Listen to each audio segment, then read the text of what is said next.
Swann's Way by Marcel Proust. A few feet away, a strapping great lad in livery stood musing, motionless, statuesque, useless, like that purely decorative warrior whom one sees in the most tumultuous of Mantegna's paintings, lost in dreams, leaning upon his shield, while all round him are fighting and bloodshed and death.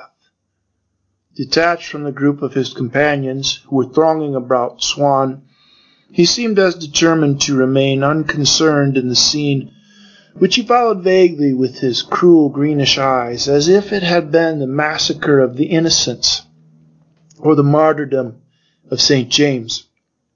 He seemed precisely to have sprung from that vanished race, if indeed it ever existed, save in the reredos of San Zeno and the frescoes of the Ermitani, where Swann had come in contact with it, and where it still dreams, fruit of the impregnation of a classical statue by some one of the master Paduan's models, or of Albert Durer's Saxons, and the locks of his reddish hair, crinkled by nature, but glued to his head by brilliantine, were treated broadly as they are in that Greek sculpture which the Mantuan painter never ceased to study, in which, if in its creator's purpose it represents but man, manages at least to extract from man's simple outlines such a variety of richness, borrowed, as it were, from the whole of animated nature,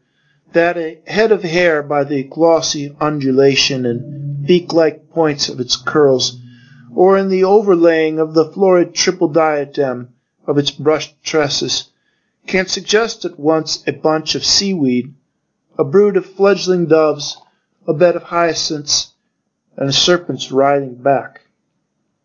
Others again, no less colossal, were disposed upon the steps of the monumental staircase which, by their decorative presence and Marmorean immobility, was made worthy to be named like that god-crowned ascent in the palace of the Dogus, the staircase of the giants, and on which Swann now set foot, saddened by the thought that Odette had never climbed it. Ah, with what joy would he, on the other hand, have raced up the dark, evil-smelling, breakneck flights to the little dressmakers in whose attic he would so gladly have paid the price of a weekly stage box at the opera for the right to spend the evening there when Odette came, and other days too, for the privilege of talking about her, of living among people whom she was in the habit of seeing when he was not there, and who on the account seemed to keep secret among themselves some part of the life of his mistress, more real, more inaccessible, and more mysterious than anything that he knew. Whereas upon that pestilential, enviable staircase to the old dressmaker's, since there was no other, no service stair in the building, one saw in the evening outside every door an empty, unwashed milk can set out in readiness for the morning round. Upon the doormat, on the despicable, enormous staircase which Swann was at the moment climbing, on either side of him at different levels before each, a fructuosity made in its walls by the window of the porter's lodge, or the entrance to a set of rooms, representing the departments of indoor service which they controlled, and doing homage for them to the guests, a gatekeeper, a major domo, a steward, worthy men who spent the rest of the week in semi-independence in their own domains, dined there by themselves like small shopkeepers, and might tomorrow lapse to the plebeian service of some successful doctor or industrial magnate, scrupulous in carrying out to the letter all the instructions that had been heaped upon them before they were allowed to don the brilliant livery which they wore only at long intervals, and in which they did not feel altogether at their ease, stood each in the arcade of his doorway, their splendid pomp tempered by a democratic good fellowship, like saints in their niches, and a gigantic usher, dressed Swiss Guard fashion, like the beadle in a church, struck the pavement with his staff as each fresh arrival passed him. Coming to the top of the staircase, up which he had been followed by a servant with a pallid countenance and a small pigtail clubbed at the back of his head, like one of Goya's sacristans or a Cybele in an old play, Swann passed by an office in which the lackeys, seated like notaries before their massive registers, rose solemnly to their feet and inscribed his name. He next crossed to a little hall which, just as certain rooms are arranged by their owners to serve as the setting for a single work of art from which they take their name, and in their studied bareness contained nothing else besides, displayed to him as he entered it like some priceless effigy by Benvenuto Cellini of an armed watchman, a young footman, his body slightly bent forward, rearing above his crimson gorget, an even more crimson face, from which seemed to burst forth torrents of fire, timidity, and zeal, who, as he pierced the Aubusson tapestries that screened the door of the room in which the music was being given, with his impetuous, vigilant, desperate gaze, appeared with a soldierly impassibility or a supernatural faith, an allegory of alarum's incarnation of alertness, to be looking out, angel or sentinel, from the tower of dungeon or cathedral, for the approach of the enemy or for the hour of judgment. Swann had now only to enter the concert room, the doors of which were thrown open to him by an usher loaded with chains, who bowed low before him as though tendering to him the keys of a conquered city.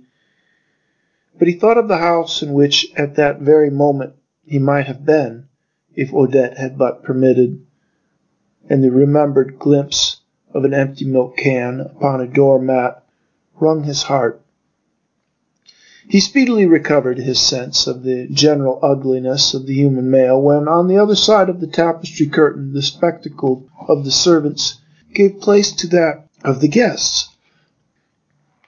But even this ugliness of faces, which of course were most familiar to him, seemed something new and uncanny, now that their features, instead of being to him symbols of practical utility in the identification of this or that man, who until then had represented merely so many pleasures to be sought after, boredoms to be avoided, or courtesies to be acknowledged, were at rest, measurable by aesthetic coordinates alone, in the autonomy of their curves and angles, and in these men, in the thick of whom Swann now found himself packed, there was nothing, even to the monocle which many of them wore, and which previously would, at the end, have enabled Swann to say that so-and-so wore a monocle, which no longer restricted to the general connotation of a habit,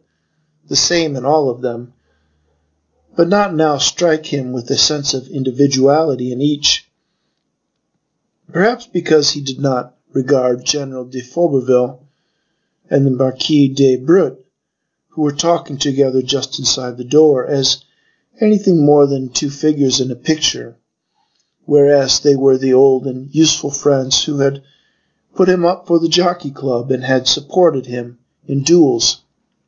The General's monocle, stuck like a shell splinter in his comet-scarred, victorious, overbearing face in the middle of a forehead which it left half-blinded, like the single-eyed flashing front of the Cyclops, appeared to Swann as a monstrous wound, which it might have been glorious to receive, but which it was certainly not decent to expose, while that which Monsieur de Brut wore as a festive badge, with his pearl-grey gloves, his crush hat and white tie, substituting it for the familiar pair of glasses, as Swann himself did, when he went out to places, bore glued to its other side, like a specimen ready on a slide for the microscope, an infinitesimal gaze that swarmed with friendly feeling and never ceased to twinkle at the loftiness of ceilings, the delightfulness of parties, the interestingness of programs, and the excellence of refreshments. "Hello, you here? Why, it's ages since I've seen you," the general greeted Swann, and noticing the look of strain on his face, and concluding that it was perhaps a serious illness that had kept him away, went on, "You're looking well, old man," while Monsieur de Breuil turned with, "My dear fellow, what on earth are you doing here?" to a society novelist who had just fitted into the angle of eyebrow and cheek his own monocle, the sole instrument that he used in his psychological investigations and remorseless analysis of character, and who now replied with an air of mystery and importance, rolling the R in "I am observing." The Marquis de Forestel's monocle was minute and rimless, and by enforcing an incessant and painful contraction of the eye, over which it was encrusted like a superfluous cartilage, the presence of which there was inexplicable, and its substance unimaginable, it gave to his face a melancholy refinement, and led women to suppose him capable of suffering terribly when in love. But that of Monsieur de Saint-Candé, girdled like Saturn with an enormous ring, was the centre of gravity of a face which composed itself afresh every moment in relation to the glass, while his thrusting red nose and swollen, sarcastic lips endeavored by their grimaces to rise to the level of the steady flame of wit that sparkled in the polished disk, and saw itself preferred to the most ravishing eyes in the world by the smart, depraved young women whom it set dreaming of artificial charms and of a refinement of sensual bliss. And then behind him, Monsieur de Palancy, who with his huge carp's head and goggling eyes moved slowly up and down the stream of festive gatherings, unlocking his great mandibles at every moment as though in search of his orientation, had the air of carrying about upon his person only an accidental and perhaps purely symbolic fragment of the glass wall of his aquarium, a part intent to suggest the whole, which recalled to Swann, a fervent admirer of Guiotto's vices and virtues at Padua, that injustice by whose side a leafy bough evokes the idea of the forests that enshroud his secret lair. Swann had gone forward into the room under pressure from Madame de Saint-Vert, and in order to listen to an aria from Orfeo, which was being rendered on the flute, and had taken up a position in a corner from which, unfortunately, his horizon was bounded by two ladies of uncertain age, seated side by side, the Marquis de Cambremer and the Vicomtesse de Fracatot, who, because they were cousins, used to spend their time at parties and wandering through the rooms, each clutched her bag and followed by her daughter, hunting for one another like people at a railway station, and could never be at rest until they had reserved, by marking them with their fans or handkerchiefs, two adjacent chairs. Madame de Cambremer, since she knew scarcely anyone, being all the more glad of a companion, while Madame de Fracatot, who on the contrary was extremely popular, thought it effective and original to show all her fine friends that she preferred to their company that of an obscure country cousin with whom she had childish memories in common. Filled with ironical melancholy, Swann watched them as they listened in the pianoforte intermezzo Liszt, St. Francis preaching to the birds, which came after the flute, and followed the virtuoso in his dizzy flight.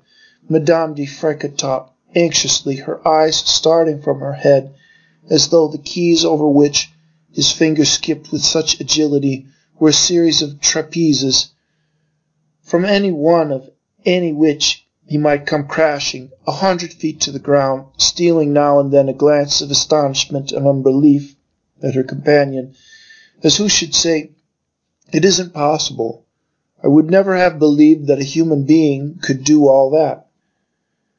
Madame de Cambremer, as a woman who had received a sound musical education, beating time with her head, transformed for the nonce into the pendulum of a metronome, the sweep and rapidity of which movements from one shoulder to the other performed with that look of wild abandonment in her eye which a sufferer shows who is no longer able to analyze his pain nor anxious to master it, and says merely, "I can't help it," so increased that at every moment her diamond earrings caught in the trimming of her bodice, and she was obliged to put straight the bunch of black grapes which she had in her hair, though without any interruption of her constantly accelerated motion. On the other side, and a little way in front of Madame de Fréquetat, was the Marquis de Gallardon, absorbed in her favorite meditation,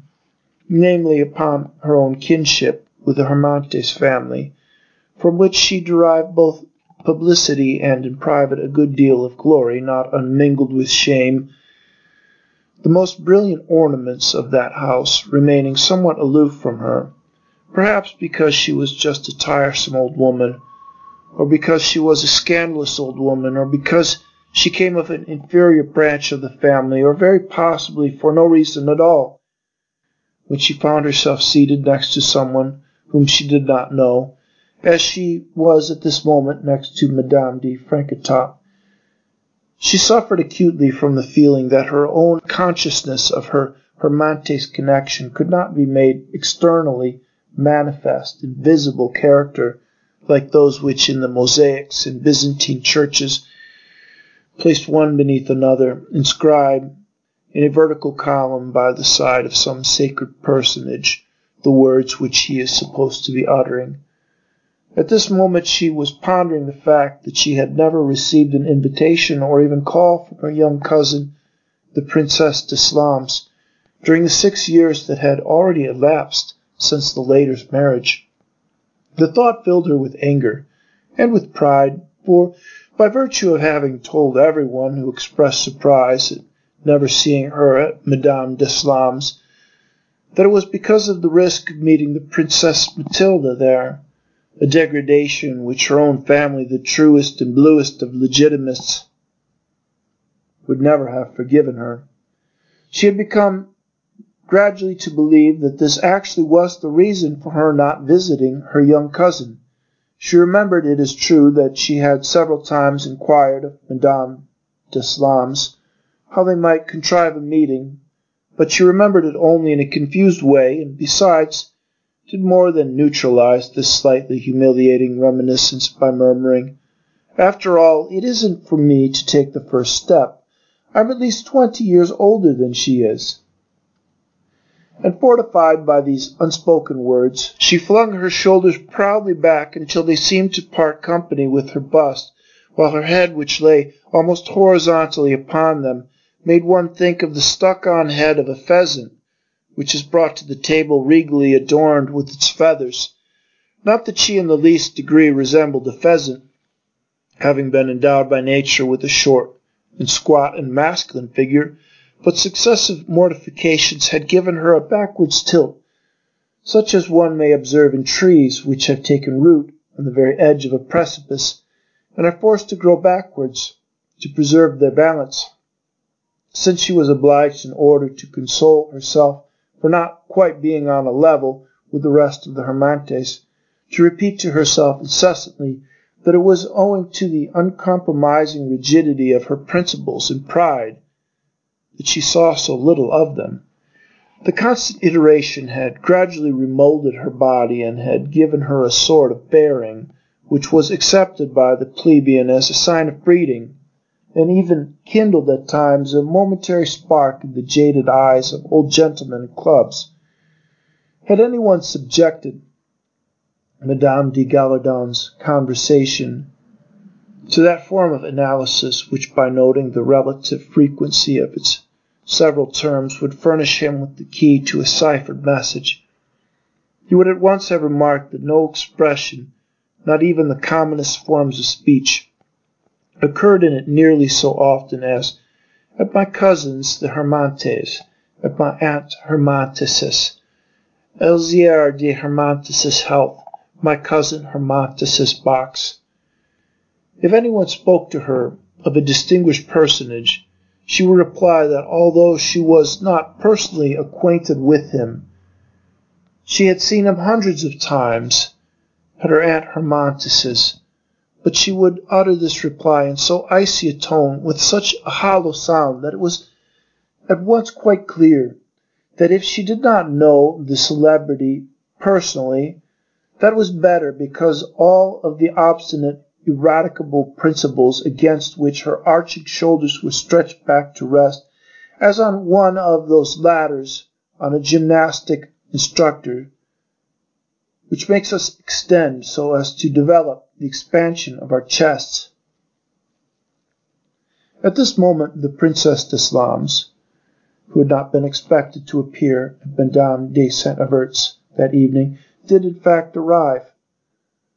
To show that she did not wish any special attention in a house to which she had come by an act of condescension to be paid to her superior rank, she had entered the room with her arms pressed close to her sides, even when there was no crowd to be squeezed through. She stood there on the spot which had struck her as the most modest, and from which, as she very well knew, a cry of rapture from Madame de Saint-Avert would extricate her as soon as her presence there was noticed, next to Madame de Cambremer, whom, however, she did not know. This was not to say that, for once, that she had consented to spend a few minutes in Madame de Saint-Avert's house. The Princess des Lames would not have wished so that the act of politeness to her hostess, which she had performed by coming, might, so to speak, count double, to show herself as friendly and obliging as possible, but she had a natural horror of what she called exaggerating, and always made a point of letting people see that she simply must not indulge in any display of emotion that was not in keeping with the tone of the circle in which she moved, although such displays never failed to make an impression upon her by virtue of that spirit of imitation akin to timidity, which is developed in most self-confident persons by contact with an unfamiliar environment, even though it be inferior to their own. She began to ask herself whether these gesticulations might not perhaps be a necessary concomitant of the piece of music that was being played, a piece which, it might be, was in a different category from all the music that she had ever heard before, and whether to abstain from them was not a sign of her own inability to understand the music, and of discourtesy towards the lady of the house, with the result that, in order to express by a compromise both of her contradictory inclinations in turn, at one moment she would merely straighten her shoulder straps, or feel in her golden hair for the little balls of coral or of pink enamel frosted with tiny diamonds, which formed its simple but effective ornament, studying with a cold interest her impassioned neighbor, while at another she would beat time for a few bars with her fan, but so as not to forfeit her independence. She would beat a different time from the pianist. When he had finished the Liszt intermezzo and had begun a prelude by Chopin, Madame de Cambremer turned to Madame de Fraquetot with a tender smile full of intimate reminiscence as well as of satisfaction, that of a competent judge, with the performance. She had been taught in her girlhood to fondle and cherish those long-necked, sinuous creatures, the phrases of Chopin, so free, so flexible, so tactile, which begin by seeking their ultimate resting place somewhere beyond and far wide of the direction in which they started, the point which one might have expected them to reach phrases which divert themselves in those fantastic bypaths only to return more deliberately with a mere premeditated reaction, more precision, as on a crystal bowl which, if you strike it, will ring and throb until you cry aloud in anguish to clutch at one's heart. Brought up in a provincial household, with few friends or visitors, hardly ever invited to a ball, she had fuddled her mind in the solitude of her old manor house, oversetting the pace, now crawling slow, now passionate, whirling, breathless for all those imaginary waltzing couples, gathering them like flowers, leaving the ballroom for a moment to listen where the wind sighed among the pine trees, on the shores of the lake, and seeing of a sudden advancing towards her, more different from anything one had ever dreamed of than earthly lovers are, a slender young man whose voice was resonant and strange and false, in white gloves. But nowadays the old-fashioned beauty of this music seemed to have become a trifle stale, having forfeited, some years back, the esteem of really musical people. It had lost its distinction and its charm. Even those whose taste was frankly bad had ceased to find in it more than a moderate pleasure to which they hardly liked to confess. Madame de Cambremer cast a furtive glance behind her.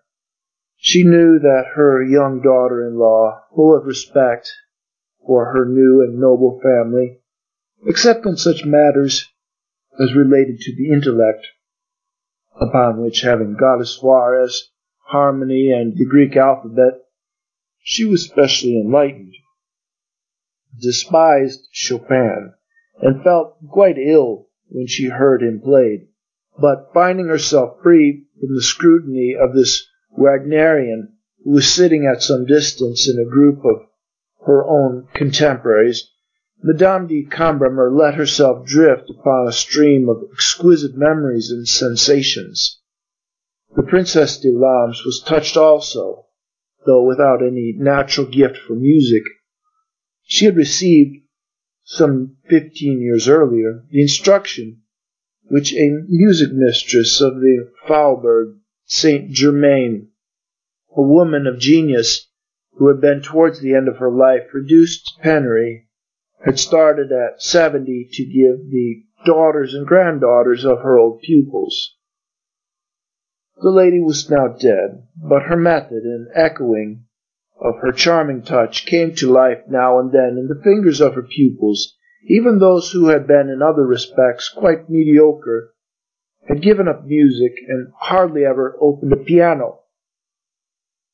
And now Madame de Lams could let her head sway to and fro, fully aware of the cause, with a perfect appreciation of the manner in which the pianist was rendering this prelude, since she knew it by heart. The closing notes of the phrase that he had begun sounded already on her lips, and she murmured, "How charming it is," with a stress on the opening consonants of the adjective, a token of her refinement, by which she felt her lips so romantically compressed, like the petals of a beautiful budding flower, that she instinctively brought her eyes into harmony, illuminating them for a moment with a vague and sentimental gaze.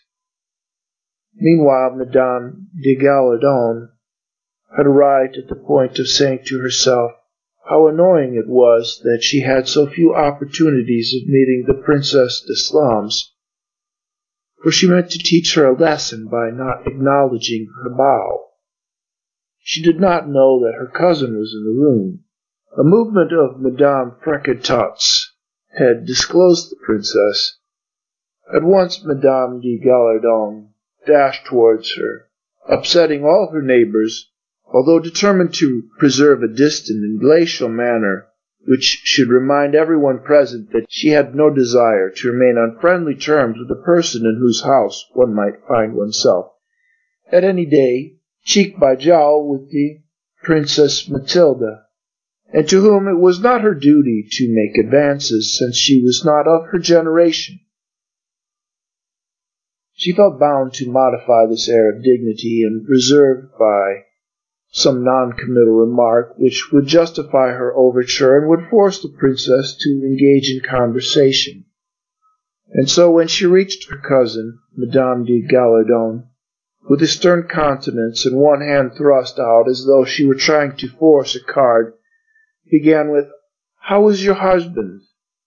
in the same anxious tone that she would have used if the prince had been seriously ill, the princess breaking into a laugh, which was one of her characteristics, and was intended at once to show the rest of an assembly that she was making fun of someone, and also to enhance her own beauty by concentrating her features around her animated lips and sparkling eyes, answered, "Why, he's never been better in his life." And she went on laughing. Madame de Gallardon then drew herself up, chilling her expression still further, perhaps because she was still uneasy about the prince's health, said to her cousin, "Oriane." At once Madame Deslams looked with amused astonishment towards an invisible third, whom she seemed to call to witness that she had never authorized Madame de Gallardon to use her Christian name. "I should be so pleased if you would look in just for a minute tomorrow evening to hear a quintet with the clarinet by Mozart. I should like to have your opinion of it." She seemed not so much to be issuing an invitation as to be asking a favor, and to want the princess's opinion of the Mozart quintet, just though it had been a dish invented by a new cook, whose talent it was most important that an epicure should come to judge. "But I know that quintet quite well. I can tell you now that I adore it. You know my husband isn't all that well. It's his liver. He would like to see you," Madame de Gallardon resumed, making it now a corporal work of charity for the princess to appear at her party. The princess never liked to tell people that she would go to their houses. Every day she would write to express her regret at having been kept away by the sudden arrival of her husband's mother, by an invitation from his brother, by the opera, by some excursion to the country, from some party to which she had never for a moment dreamed of going. In this way she gave many people the satisfaction of feeling that she was on intimate terms with them, that she would gladly have come to their houses, and that she had been prevented from doing so only by some princely occurrence, which they were flattered to find competing with their own humble entertainment. And then, as she belonged to that witty Hermante set, in which there survived something of the alert mentality, stripped of all commonplace phrases and conventional sentiments, which dated from Mérimée and found its final expression in the plays of Meilhac and Lave, she adopted its formula so as to suit even her social engagements, transposed it into the courtesy which was always struggling to be positive and precise. To approximate itself to the plain truth, she would never develop at any length to a hostess the expression of her anxiety to be present at her party. She found it more pleasant to disclose to her all the various little incidents on which it would depend whether it was or was not possible for her to come. "Listen, and I'll explain," she began to Madame de Gallardon. "Tomorrow evening I must go to a friend of mine who has been pestering me to fix a day for ages. If she takes us to the theater afterwards, then I can't possibly come to you, much as I should love to. But if we just stay in the house, I know there won't be anyone else there, so I can slip away. Tell me, have you seen your friend, Monsieur Swann?" "No, my precious Charles, I never knew he was here. Where is he? I must catch his eye. It's a funny thing that he should come to old St. Albert's," Madame de Gallardon went on. "Oh, I know he's very clever, meaning by that very cunning, but that makes no difference. Fancy a Jew here, and she the sister and sister-in-law of 2 archbishops. I am ashamed to confess that I am not in the least shocked, said the Princess de Slams. I know he's a converted Jew and all that, and his parents and grandparents before him, but they do say that the converted ones are worse about their religion than the practicing ones, that it's all just a pretense. Is that true, do you think? I can throw no light at all on the matter. The pianist, who was down to play 2 pieces by Chopin, after finishing the prelude, had at once attacked the polonaise. But once Madame de Gallardon had informed her cousin that Swann was in the room, Chopin himself might have risen from the grave and played all his works in turn without Madame de Slams paying him the slightest attention. She belonged to that one of the 2 divisions of the human race in which the untiring curiosity which the other half feels about the people whom it does not know is replaced by an unfailing interest in the people whom it does. As with many women of the Faubourg Saint-Germain, the presence in any room in which she might find herself of another member of her set, even although she had nothing in particular to say to him, would occupy her mind to the exclusion of every other consideration. From that moment, in the hope that Swann would catch sight of her, the princess could do nothing but, like a tame white mouse, when a lump of sugar is put down before its nose and then taken away, turn her face, in which were crowded 1,000 signs of intimate convivence, none of them with the least relevance to the sentiment underlying Chopin's music, in the direction where Swann was, and, if he moved, divert accordingly the course of her magnetic smile. Oriane, don't be angry with me, resumed Madame de Gallardon, who could never restrain herself from sacrificing her high social ambitions and the hope that she might one day emerge into a light that would dazzle the world, to the immediate and secret satisfaction of saying something disagreeable. People do say about your Monsieur Swann that he's the sort of man one can't have in the house. Is that true? Why, you of all people ought to know that it's true, replied the Princess de Slams, for you once have asked him 100 times, and he's never been to your house once. After leaving her cousin mortified afresh, she broke out again into a laugh which scandalized everyone who was trying to listen to the music, but attracted the attention of Madame de Saint-Auvert, who had stayed out of politeness near the piano and had caught sight of the princess now for the first time. Madame de Saint-Auvert was all the more delighted to see Madame de Slams, as she imagined her to be still at Hermantes, looking after her father-in-law, who was ill. My dear princess, you here? Yes, I tucked myself away in a corner, and I've been hearing such lovely things. What, you've been in the room quite a time? Oh, yes, quite a time, which seemed very short. It was only long because I couldn't see you.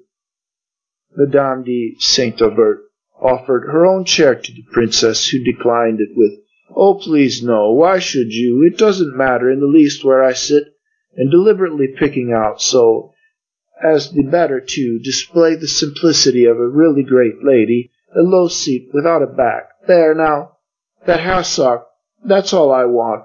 It will make me keep my back straight. Oh, God in heavens, I'm making a noise again. They'll be telling you to have me chucked out. Meanwhile, the pianist, having doubled his speed, the emotion of the music lovers was reaching its climax.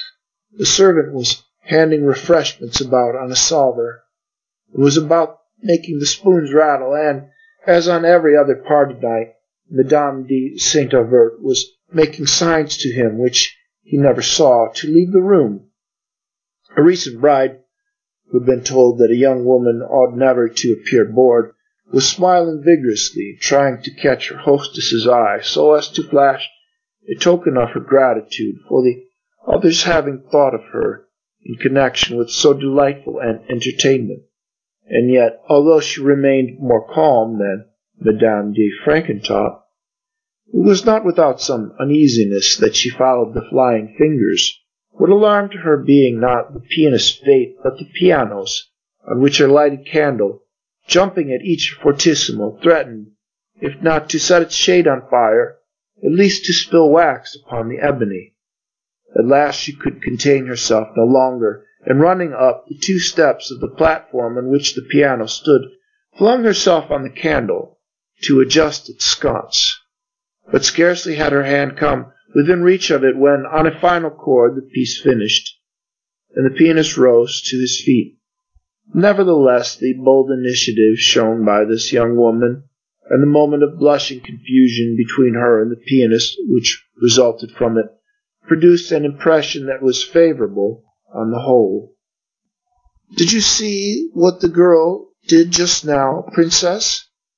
asked General de Forbeville, who had come up to Madame Deslams as her hostess left for a moment. "Odd, wasn't it? Is she one of the performers?" "No, she's Madame de Cambremer," replied the princess carelessly, and then with more animation, "I am only repeating what I heard just now myself. I haven't the faintest notion who said it. It was someone behind me who said that they're cousins of Madame de Saint-Avert in the country, but I don't believe anyone knows them, really. They must be country cousins. By the way, I don't know whether you're particularly well up in the brilliant society which we see before us, because I've no idea who all these astonishing people can be. What do you suppose they do with themselves when they're not at Madame de Saint-Avert's parties? She must have ordered them in with the musicians and the chairs and the food. Universal providers, you know. You must admit they're rather splendid, General, but can she really have the courage to hire the same suppers every week? It isn't possible."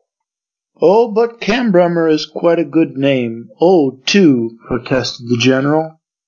"I see no objection to it being old," the Princess answered dryly, "but whatever else, it's not euphonious," she went on, isolating the word euphonious, as though between inverted commas, a little affection to which the Hermantes set were addicted.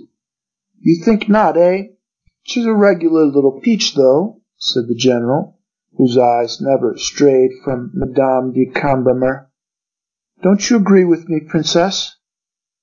"She thrusts herself forward too much, I think." "In so young a woman, that's not very nice." "Oh, I don't suppose she's my generation," replied Madame Deslams, the last word being common, it appeared, to Gallardon and Hermantes, and then, seeing that Monsieur de Forbeville was still gazing at Madame de Cambremer, she added, half out of malice, towards the lady, half wishing to oblige the General, "Not very nice for her husband. I am sorry that I do not know her, since she seems to attract you so much. I might have introduced you to her," said the Princess, who, if she had known the young woman, would have probably done nothing of the sort.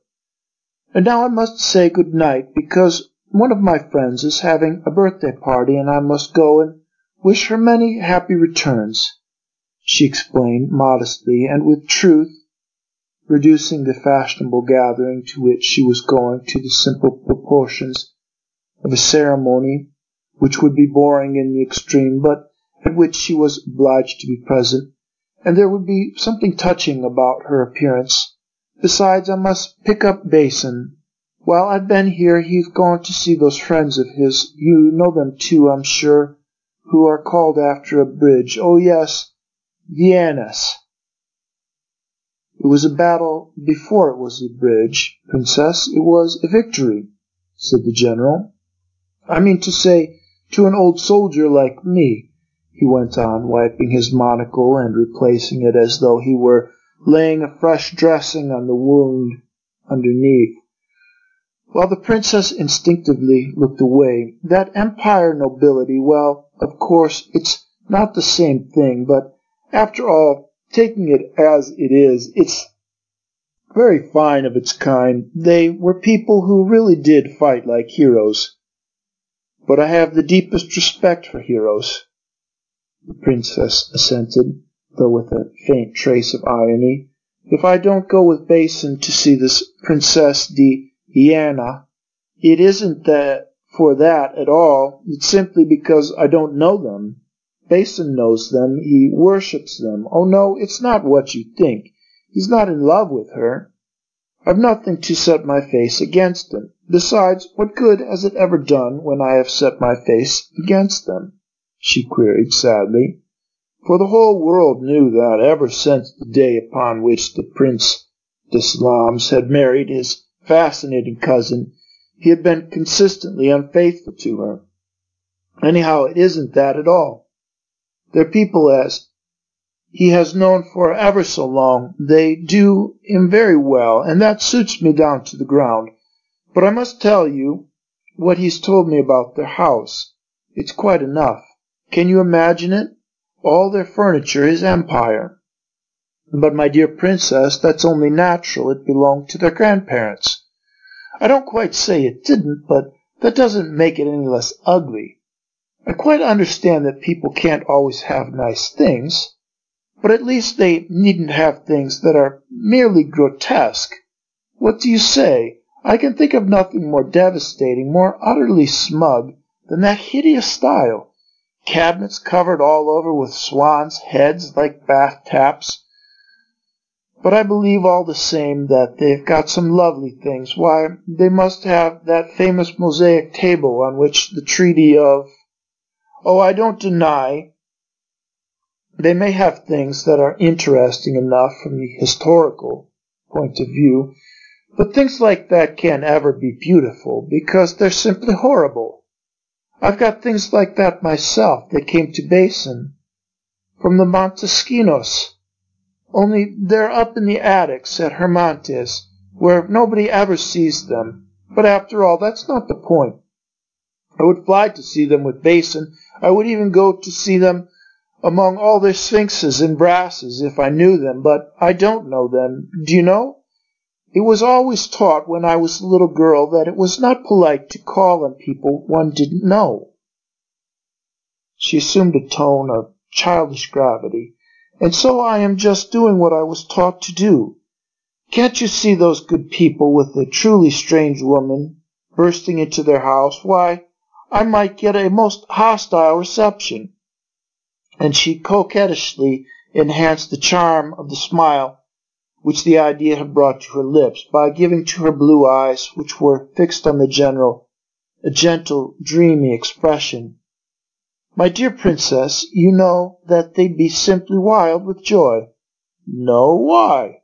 She inquired with the utmost vivacity, either so as to seem unaware that it would be because she was one of the first ladies of France, or so as to have the pleasure of hearing the general tell her so. Why, how can you tell? Perhaps they would think it the most unpleasant thing that could possibly happen.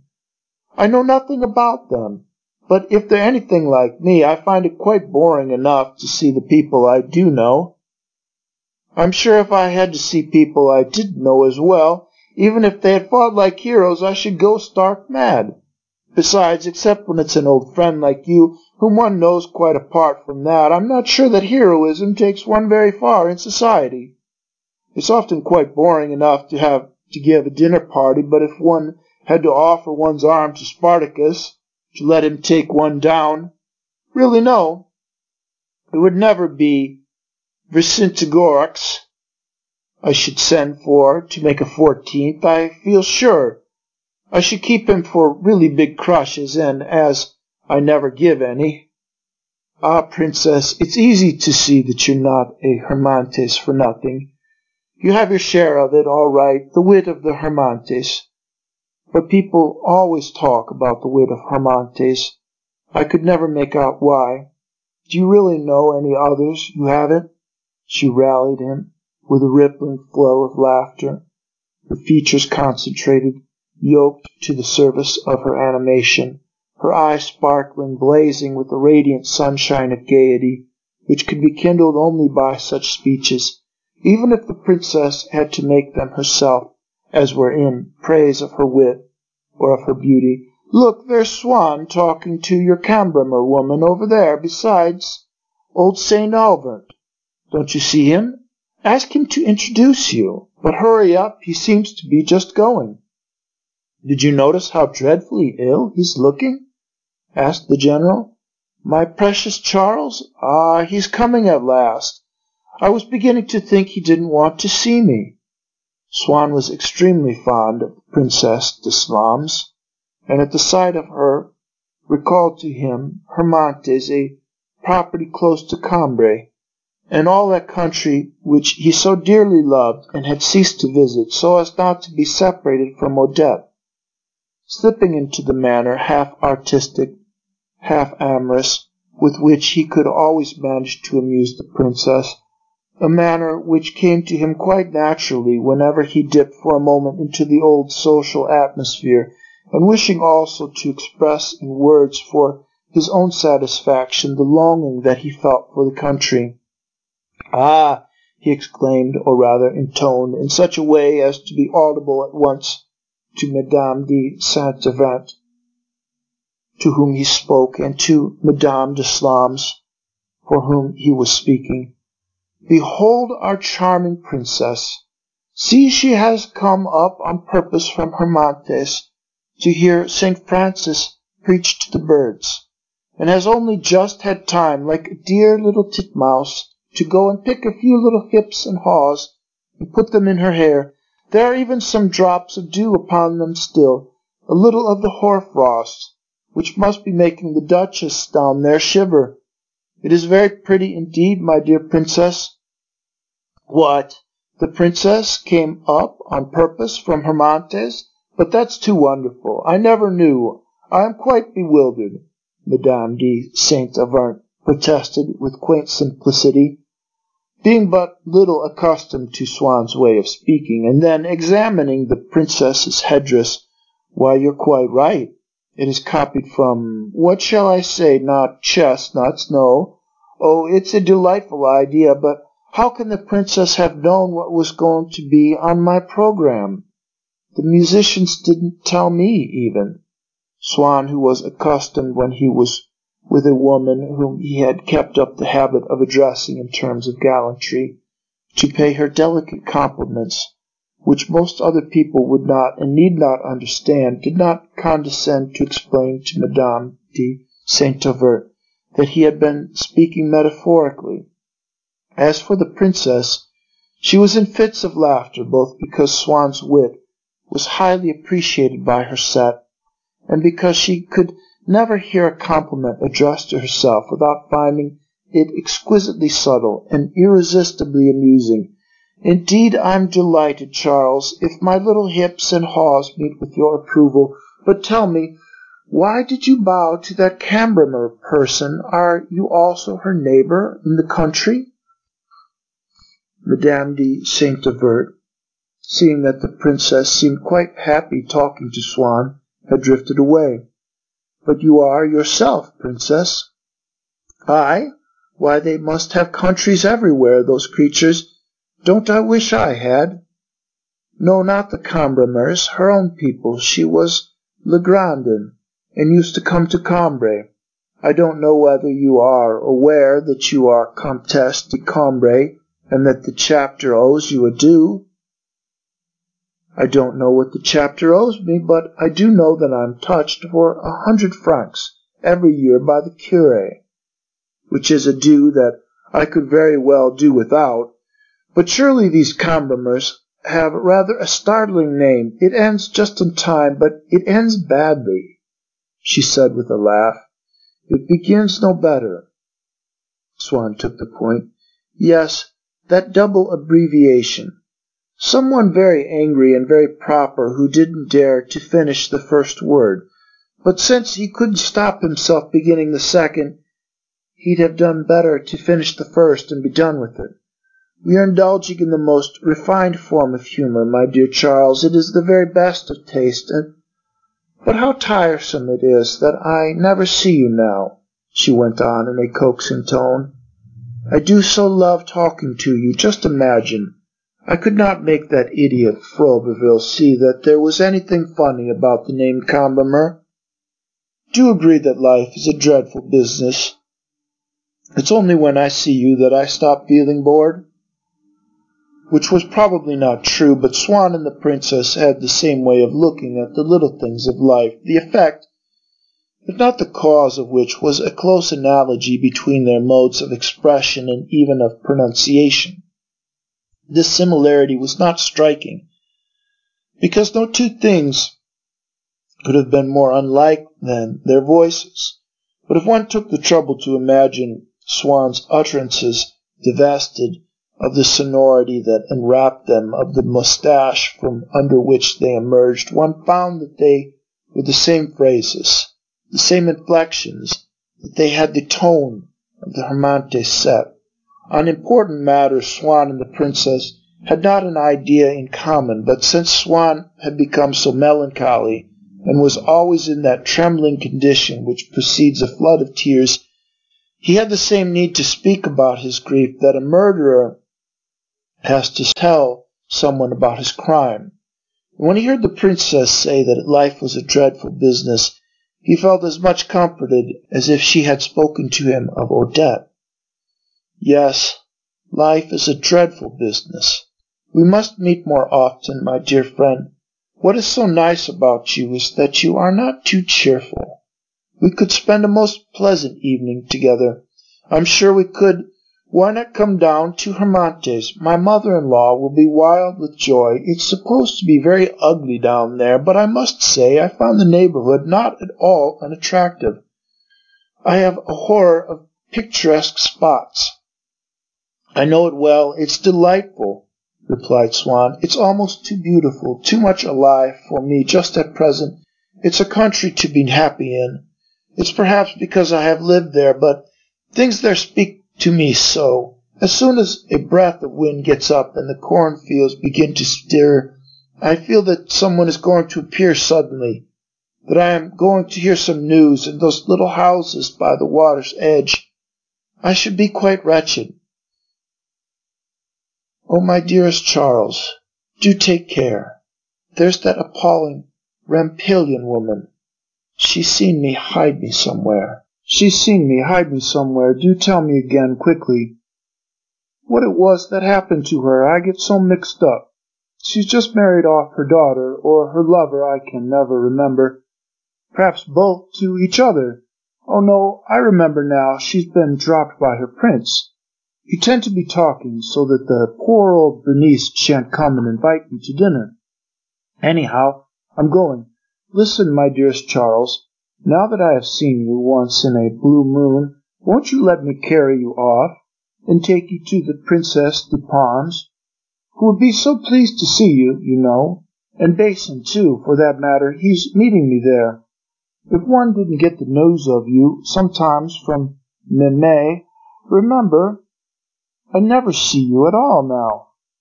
Swann declined, having told Monsieur de Carlos that on leaving Madame de St. Albert's, he would go straight home. He did not care to run the risk, by going on now to the Princess de Parme's, of missing a message which he had all the time been hoping to see brought in to him by one of the footmen during the party, and which he was perhaps going to find left with his own porter at home. Poor Swann, said Madame Deslams that night to her husband.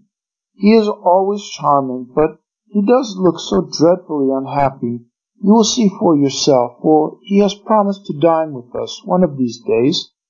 I do feel that it's really absurd that a man of his intelligence should let himself be made to suffer by a creature of that kind, who isn't even interesting, for they tell me she's an absolute idiot. She concluded with the wisdom invariably shown by people who, not being in love themselves, feel that a clever man ought to be unhappy only about such persons as are worth his while. which is rather like being astonished that anyone should condescend to die of cholera at the bidding of so insignificant a creature as the common bacillus.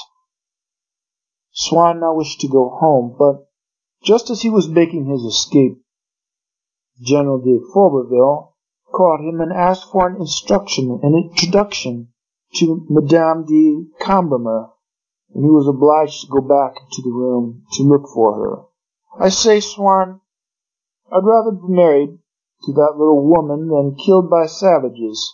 What do you say? The words killed by savages pierced Swann's aching heart, and at once he felt the need of continuing the conversation. Ah, he began, some fine lives have been lost in that way. There was, you remember, that explorer whose remains Dumont d'Urville brought back, La Prose. And he was happy once again as he thought of the name Odette. He was a fine character, and interests me very much, does La Perrose.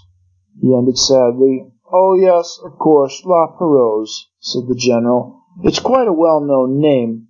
There's a street called that. Do you know anyone in the Rue La Perrose? Asked Swann excitedly. Only Madame de Canvervalt, the sister of that good fellow Chaussespierre. She gave a most amusing theatre party the other evening. There's a house that will be really smart some day, you'll see. Oh, so she lives in the Rue La Perrose? It's attractive. I like the street. It's so somber. Indeed it isn't. You can't have been in it for very long. It's not at all somber now. They're beginning to build all round there. When Swann did finally introduce Monsieur de Fauberville to the young Madame de Cambermer, since it was the first time she had heard of the General's name, she hastily outlined upon her lips the smile of joy and surprise with which she would have greeted him if she had never in the whole of her life heard anything else. For, as she did not yet know all the friends of her new family, whenever anyone was presented to her, she assumed that they must be one of them, and thinking that she would show her tact by appearing to have heard such a lot about him since her marriage, she would hold out her hand with an air of hesitation, which was meant as a proof at once of the inculcated reserve which she had to overcome, and of the spontaneous friendliness which successfully overcame it. And so her parents-in-law, whom she still regarded as the most eminent pair in France, declared that she was an angel, all the more that they preferred to appear in marrying her to their son to have yielded to the attraction rather of her natural charm than of her considerable fortune. It's easy to see that you're a musician, heart and soul, madame, said the General, alluding to the incident of the candle. Meanwhile, the concert had begun again, and Swann saw that he could not now go before the end of the new number. He suffered greatly from being shut up among all these people, whose stupidity and absurdities wounded him all the more cruelly, since, being ignorant of his love, incapable, had they known of it, of taking any interest, or of doing more than smile at it as at some childish joke, or deplore it as an act of insanity, they made it appear to him in the aspect of a subjective state which existed for himself alone, whose reality there was nothing external to confirm. He suffered overwhelmingly, to the point at which even the sound of the instruments made him want to cry from having to prolong his exile in this place to which Odette would never come, in which nothing was aware of her existence, from which she was entirely absent. But suddenly it was as though she had entered, and this apparition tore him with such anguish that his hand rose impulsively to his heart. What had happened was that the violin had risen to a series of high notes on which it rested as though expecting something, an expectancy which it prolonged without ceasing to hold on to the notes, in the exultation with which it already saw the expected object approaching, and with a desperate effort to continue till its arrival, to welcome it before it itself expired, to keep the way open for a moment longer. with all its remaining strength, that the stranger might enter it, as one holds a door open that would otherwise automatically close. And before Swann had had time to understand what was happening, to think, it is the little phrase from the Tools Automat Sonata. I mustn't listen.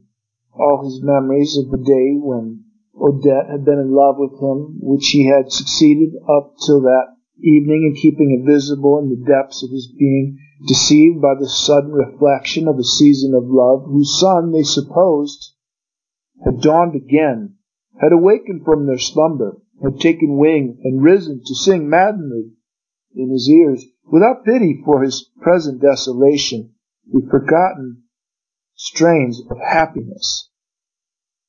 In place of the abstract expressions, the time when I was happy, the time when I was loved, which he had often used until then, and without much suffering, for his intelligence had not embodied in them anything of the past, save fictitious extracts, which preserved none of the reality, he now recovered everything that had fixed unalterably the peculiar volatile essence of that lost happiness. He could see it all, that snowy curled petals of the chrysanthemum, which he had tossed after him into his carriage, which he had kept pressed to his lips, the address Maison d'Or, embossed on the note-paper, on which he had read, "My hand trembles so as I write to you," the frowning contraction of her eyebrows when she said pleadingly, "You won't let it be very long before you send for me?" He could smell the heated iron of the barber, whom he used to have in to singe his hair while Loredan went to fetch the little working girl, could feel the torrents of rain which fell so often that spring, the ice-cold homeward drive in his Victoria by moonlight. All the network of mental habits, of seasonable impressions, of sensory reactions which had extended over a series of weeks, its uniform meshes by which his body now found itself inextricably held.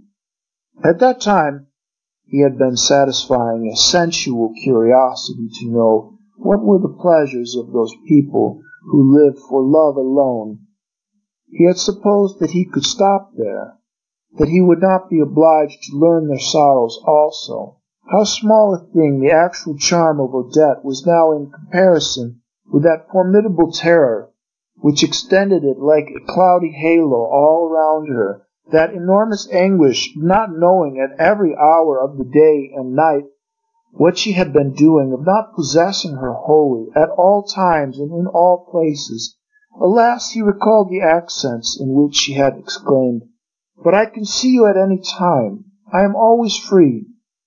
She who was never free now, the interest, the curiosity that she had shown in his life, her passionate desire that he should do her the favor of which it was he who then had felt suspicious, as of a possibly tedious waste of his time and disturbance of his arrangements, of granting her access to his study. How she had been obliged to beg that he would let her take him to the Verdurns, and when he did allow her to come to him once a month, how she had at first, before he would let himself be swayed, had to repeat what a joy it would be to her, that custom of their seeing each other daily, for which she had longed at a time when to him it was something only tiresome, a distraction, for which, since that time, she had conceived a distaste, and had finally broken herself of it, while it had become for him so insatiable, so dolorous a need.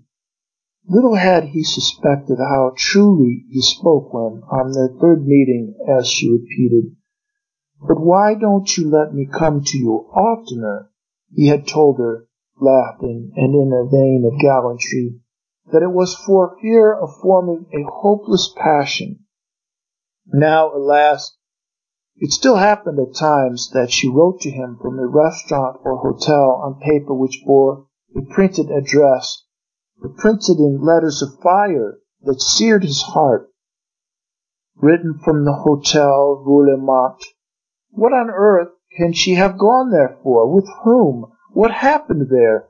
He remembered the gas jets that were being extinguished along the Boulevard des Italiens when he had met her, when all hope was gone among the errant shades upon that night which had seemed to him almost supernatural, and which now, that night of a period when he had not even to ask himself whether he would be annoying her by looking for her and by finding her, so certain was he that she knew no greater happiness than to see him, and to let him take her home, belonged indeed to a mysterious world to which one never may return again once its doors are closed. And Swann could distinguish standing motionless before that scene of happiness in which it lived again a wretched figure, which filled him with such pity, because he did not at first recognize who it was, that he must lower his head, lest anyone should observe that his eyes were filled with tears. It was himself. When he realized this, his pity ceased. He was jealous now of that other self whom she had loved. He was jealous of those men of whom he had so often said without much suffering, "Perhaps she's in love with them." Now that he had exchanged the vague idea of loving in which there is no love for the petals of the chrysanthemum and the letter-heading of the Maison d'Or, for they were full of love, and then his anguish became too keen. He passed his hand over his forehead, let the monocle drop from his eye, and wiped its glass, and doubtless, if he had caught sight of himself at that moment, he would have added to the collection of the monocles which he had already identified this one which he removed like an importunate, worrying thought from his head, while from its misty surface, with his handkerchief, he sought to obliterate his cares.